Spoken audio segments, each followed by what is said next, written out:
किस्ती जमा करने के लिए रखा था 35 से 40 हज़ार रुपया के आसपास, लेकिन वो रुपया जर गया। वही रुपया इनको कमाने में 4 महीना भी लग जाए तब भी नहीं कमा पाएगा एक गरीब। लेकिन इस दुकान में मेहनत करते थे, अपने बच्चों को पढ़ाने के लिए दिन रात मेहनत करते थे ताकि हमारा बच्चा पढ़े, हमारा बच्चा ना भूखे मरे। लेकिन आज इनका ही पूरा दुकान ही जल गया। एक स्रोत ही जो बिजनेस था, इनका छोटा सा बिजनेस था, खुद का बिजनेस था, वो जल के खाक। अभी हम हसनपुर थाना क्षेत्र के देवधा गाँव में है और यहाँ पे एक दुकान था, जिस दुकान के सहारे एक व्यक्ति अपना जीवन यापन करते थे, रोजगार करते थे। वो दुकान जल के कुछ मिनटों में खाक हो जाता है, उनका पूरा संपत्ति जल जाता है। जिसके जरिए वो कमा के खा रहा था वो दुकान ही जल जाता है।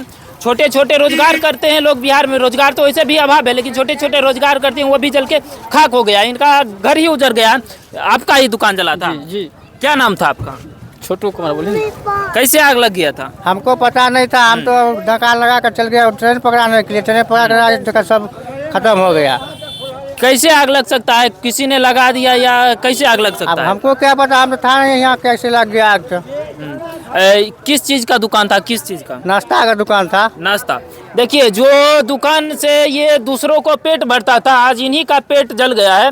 तो निश्चित रूप से सीओ साहब से निवेदन है कि इस घटना को देखिए और जो भी मदद हो पाए इनको मदद दिलाइए, क्योंकि ये दुकान छोटा था, ये खोल के अपना सहारा करते थे, बाल बच्चा को पढ़ाते थे, खिलाते थे, लेकिन ये दुकान ही जल के खाक हो गया है। यहाँ पे सरपंच प्रतिनिधि के पुत्र जी आए हुए। जब इनको पता चला कि हमारे पंचायत में आग लग गया है तो झट से ये लोग आए हैं।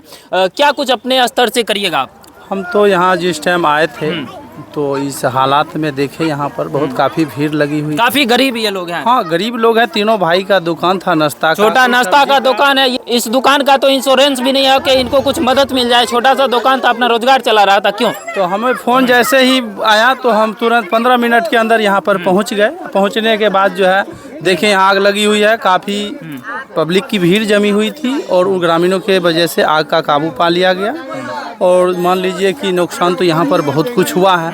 गरीब है, यही हम कहना चाहते हैं। सहारा ही उजड़ गया है। हाँ, सहारा मतलब इनका जो कमाने का जो स्रोत था वो इनका बंद हो चुका, जल चुका है। तो हम सीओ साहब से भी और बड़े पदाधिकारी से यही कहेंगे कि इनको मुआवजा मिलना चाहिए, सहयोग होना चाहिए, चूँकि गरीब परिवार से है और गरीब एक आदमी है। जो गरीब का आप देख रहे हैं, गरीब का पास होता क्या है? एक मजदूरी करने के सिवा चाहे दुकान लगाए चाहे कुछ, अगर वही नहीं रहे तो फिर ये लोग बेरोजगार हो गए। तो इनको सहयोग होना चाहिए और कहीं ना कहीं भरपाई होना चाहिए। कितने की नुकसान होगी इस दुकान में? कितने की नुकसान हो गई? कितने सामान होगा? सामान तो बहुत था, पैसा निकाल के लाए थे, रखे थे यहाँ ट्रेन पकड़ाने के लिए, ताता ये सब खत्म हो गए। अच्छा, पैसा भी रखे थे दुकान में? पैसा भी रखे थे, रसीद भी हिसाब से था। कितने बुआ पैसा रखे? कितना पैसा था? 35,000 रुपया था।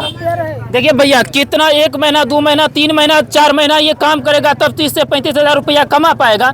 लेकिन कहीं से रुपया जमा करके रखा था किसी तरह के, कहाँ वो रुपया किसको देने के लिए रखे थे? गाड़ी वाला देना था। देखिए, किस्ती जमा करने के लिए रखा था 35 से 40 हज़ार रुपया के आसपास, लेकिन वो रुपया जर गया। वही रुपया इनको कमाने में 4 महीना भी लग जाए तब भी नहीं कमा पाएगा एक गरीब। लेकिन इस दुकान में मेहनत करते थे, अपने बच्चों को पढ़ाने के लिए दिन रात मेहनत करते थे ताकि हमारा बच्चा पढ़े, हमारा बच्चा ना भूखे मरे। लेकिन आज इनका ही पूरा दुकान ही जल गया। एक स्रोत ही जो बिजनेस था, इनका छोटा सा बिजनेस था, खुद का बिजनेस था, वो जल के खाक हो गया। और सरकार से यही ये लोग मांग कर रहे हैं कि जितना हमें नुकसान हुआ है उसका भरपाई हो जाए तो इन लोगों का मदद हो पाएगा, क्योंकि यही इनका सहारा था। क्या कुछ कहना चाहते हैं आप? हम यही कहना चाहते हैं, इनको सहयोग होना चाहिए और आप लोग भी देख लीजिए इनको सहयोग करने की जहाँ से हो। हम लोग तो सहयोग के हिसाब से देख रहे हैं कि कोटा का चावल था, राशन पानी मेरे ख्याल से लगता है ये लोग यहीं खाना पीना का भी घर भी यही था लगता है, लग रहा है यहीं पर अपना रह करके अपना मेंटेनेंस कर रहा था। तो उनको कहीं ना कहीं से ये भरपाई होना चाहिए, सहयोग होना चाहिए, ताकि ये लोग अपना पुनः फिर किसी तरह का दुकान झोपड़ी टाइप का ही हो, जिस तरह का था उस तरह का खड़ा करके अपना फिर से अपन जीवन यापन कर सके। ये इनका एक दुकान ही मात्र नहीं था, ये इनका पूरा घर था और घर में जितना अनाज था वो भी जल के खाक हो गया है। अब ये सोच रहे हैं कि हम रात में खाएंगे क्या? सारा तो चावल वगैरह जो भी अनाज था सारा कुछ जल के खाक हो गया है और 1 रुपया भी नहीं है। घर में जो रुपया होता है वो भी तो जल के खाक हो गया।